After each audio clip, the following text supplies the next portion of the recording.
Hi friends, ఈరోజు మీకు ఒక అద్భుతమైన విషయాలు చెప్దామని మీ ముందుకు వచ్చినాను.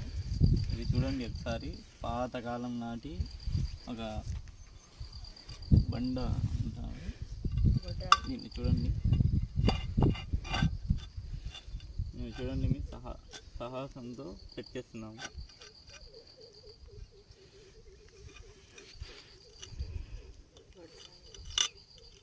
దగ్గర తీసుకొని వచ్చి చూపి ఒకసారి.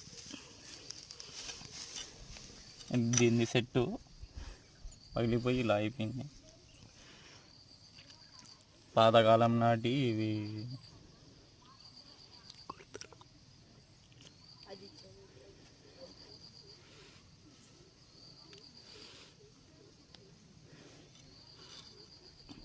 ఈ పాతకాలం నాటి గుర్తులు ఆంగ్లేయ